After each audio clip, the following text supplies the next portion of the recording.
Judul novel Kepalsuan Cinta Bab 15. Penulis Neng. Pagi itu aku duduk di kursi makan. Kursi dan meja makan yang telah begitu megah dan mewah. Bisa diperkirakan jika benda itu adalah salah satu benda mahal yang ada di rumah ini.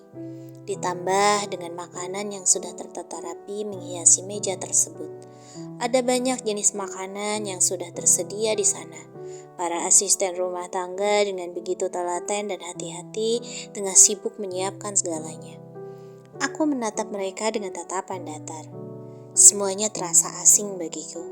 Tiba-tiba saja aku harus serumah dengan orang-orang baru, peraturan baru, juga kehidupan baru yang menurutku begitu berbeda dengan kehidupanku sebelumnya. Kini aku tersadar jika kehidupan kami sebelumnya begitu berbeda. Aku yang suka makan bersama keluargaku hanya dengan alas tidur, makan seadanya namun terasa nikmat. Kami makan sambil tertawa, bercanda, juga saling bercerita tentang kegiatan kami kala kami berpisah beberapa saat. Namun di meja megah ini, semua terasa berbeda. Aku layaknya kontestan yang akan dinilai lomba makan oleh para dewan juri yang terhormat. Di sini aku diajarkan untuk makan cantik. Jangan berdecap, jangan sambil ngobrol, apalagi tertawa dan berbagi cerita. Itu adalah pantangan di rumah ini. Semuanya harus terlihat elegan dan berkelas. Mungkin begitulah ciri khas orang kaya. Hanya dari cara makan saja sudah ada kesenjangan antara si kaya dan si miskin. Memuakkan. Kalau lagi makan itu, jangan melamun. Fokus saja pada makanan. Itu namanya tidak sopan. Aku mengerjap, memutarkan pandangan. Ternyata Kangjeng Mami tengah menatapku sinis. Dan kata-kata itu jelas ditujukan padaku. Semua orang yang ada di meja ini menatapku aneh. Segera aku tundukkan kepalaku. Maaf, Mi. Kata itu kuucapkan dengan lancar. Di rumah ini tidak ada kata yang bisa kulontarkan selain maaf dan terima kasih. Jangan maaf-maaf saja. Sudah lama tinggal di rumah ini. Diajari banyak hal agar kamu bisa mengikuti gaya kami. Tapi ya, hasilnya masih sama saja. Norak dan kampungan. Dek, ku kepalkan tanganku erat. Aku ingin memberontak. Aku ingin marah pada wanita parubaya itu. Dia selalu menghinaku di hadapan semua orang. Dia juga tidak pernah menghargai setiap kerja kerasku. Jadi, maunya Mami apa? Dengan berani aku menatap perempuan yang kini sudah terlonjak kaget itu. Mungkin kaget dengan sikapku yang mulai berani ini. Berani kamu membentak Mami ya? Orang tua suami kamu sendiri tidak tahu diri. Dia melemparkan sendok yang tengah dipegangnya hingga menimbulkan bunyi dentingan yang cukup keras. Semuanya saling bertatapan. Ra, jaga bicaramu pada Mami. Apa selama ini pelajaran ini yang kamu dapatkan dari guru lesmu? Suara berat itu mengingatkanku. Ya, selama ini suamiku dan keluarganya mendatangkan guru les yang mengajariku tentang bagaimana cara berdandan, cara bersikap, dan juga cara bicara dengan baik dan benar. Agar aku mampu mengimbangi keluarga suamiku, agar aku hidup layaknya priai. Padahal bukan itu yang aku inginkan. Lantas, aku harus bersikap seperti apa? Tak kalah, aku pun membanting sendokku karena terdorong emosi. Jaga nada suaramu, Mira. Sopanlah sedikit pada orang tua. Dia kembali menaikkan nada suaranya. Ya ampun, gak di mana, berantem terus. Rasanya sudah tidak ada lagi kedamaian di rumah ini semenjak kedatangan istrimu. Pria mesum itu berdiri, lalu pergi meninggalkan meja makan. Diikuti istrinya Karisya yang sempat melirikku dengan tatapan iba. Tidak lama, Mami juga bergegas dengan hentakan kakinya. Mungkin dia masih menahan amarah. Sementara itu, dari ujung sana terdengar bisik-bisik absurd dari para asisten rumah tangga. Aku yakin mereka pasti tengah membicarakan aku pagi ini.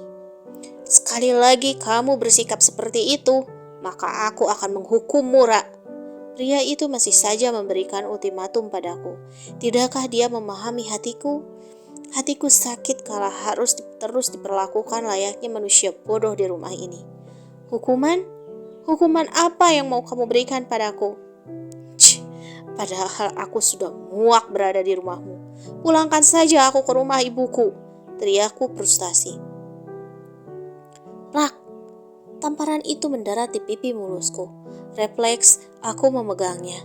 Rasa panas menjalar di pipiku. Ini tidak sakit. Hatiku jauh lebih perih dari ini.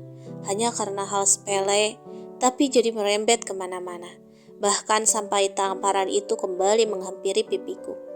Sini kamu. Dalam sekali tarikan, tangannya sudah menyeret tubuh kecilku, berjalan melewati tangga. Mungkin rasanya kakiku terkilir karena terantuk anak tangga. Pria jahanam itu memang tidak pernah sekalipun mengerti aku. Bruk, dia menendang pintu dengan kakinya, lalu mendorong tubuhku hingga aku terpental di atas kasur besar kamar ini.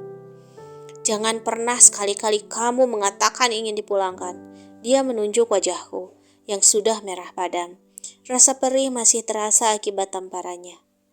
Lantas, apa maumu?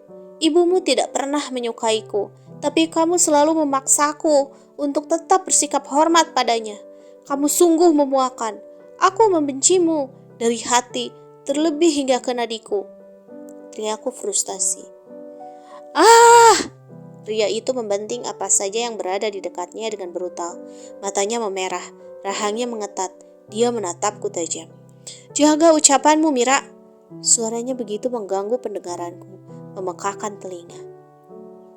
Aku membencimu. Suara teriakanku tak kalah menggelegar. Sret, dalam sekali tarikan, dia menarik baju kemeja yang kukenakan pagi ini, hingga kancing kemejaku berhamburan entah kemana. Aku menatapnya tajam. Tidak cukup hanya tamparan di pipiku, namun dia juga menampar ulu hatiku. Melemparku ke tengah kasur, dia bersiap memposisikan dirinya. Bersiaplah menerima hukumanmu. Dia mulai menyentuhku dengan brutal. Aku menjerit histeris, tidak terima dengan semua perlakuannya. Namun dia tidak peduli. Air mataku sudah habis, tenagaku sudah terkuras. Aku tidak bisa melawan lagi. Aku hanya diam dengan lamunan menerawang jauh entah kemana. Dia menutup tubuhku yang hampir telanjang dengan selimut.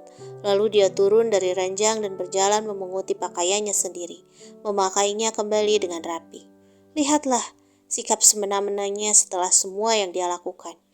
Dia masih bisa berjalan dengan santai. Sementara aku, lihat tubuhku, lemah, rapuh dan mengkhawatirkan. Sungguh miris. Dia keluar dari dalam kamar tanpa memperdulikan aku, membanting pintu dengan keras, membuatku sempat mengerjap. Aku menarik napas panjang. Drama sarapan pagi ini lagi harus berakhir tragis. Ingin rasanya aku menjerit sekuat tenaga, meluapkan segala kemelut dalam hatiku. Tok, tok, tok. Aku segera bangkit kala mendengar suara ketukan pintu. Dengan gerakan tertatih, aku mendekati lemari, lalu meraih baju kaos lengan panjang yang ada di sana. Sementara celana jeans yang kukenakan masih utuh melekat di tubuhku. Bibi, aku berusaha tersenyum, menatap perempuan parubaya di hadapanku. Sementara itu, Bisurti hanya menatapku dengan tatapan yang sulit diartikan. Dia tersenyum ragu lalu menyodorkan sebuah amplop padaku. Non, ini ada surat lagi buat Non, ucapnya menyerahkan benda tersebut. Aku menerimanya, lalu Bisurti undur diri. Segera aku berjalan dengan kaki terpincang, duduk bersimpuh di lantai dengan menyandarkan tubuhku di ranjang. Aku tahu siapa yang mengirimkan surat ini untukku. Kubuka penutup amplop tersebut dengan tangan bergetar. Ra, apa kabar? Ini adalah surat ke-35 yang aku kirim padamu, Ra. Kamu tidak pernah membalasnya. Aku harap kamulah yang membaca suratku, Ra. Masih ingatkah kamu dengan janjimu, Ra? Dulu kamu bilang, kalau kita akan hidup bersama, menua bersama, lalu kita akan menatap senja bersama di setiap sorenya. Kamu bilang kamu tidak akan melepaskan genggaman tanganku, Ra. Kamu bilang kamu akan tetap menungguku. Tapi kenapa, Ra? Kamu mengingkari janjimu. Kamu meninggalkan aku sendiri. Kamu sudah mematahkan mimpi ini, Ra. Aku lemah, aku rapuh. Di tempat sunyi ini, segala bayangan itu masih tentang kamu, Ra. Bukan kamu yang menungguku, Ra, tapi aku yang setia menunggumu. Kamu tega, Ra. Kamu meninggalkan aku dalam kesendirian. Kamu bilang, kamu akan kembali, Ra. Tapi nyatanya, kamu tak kunjung datang. Jika kamu tidak datang menemuiku, bolehkah aku yang akan datang menemuimu, Ra?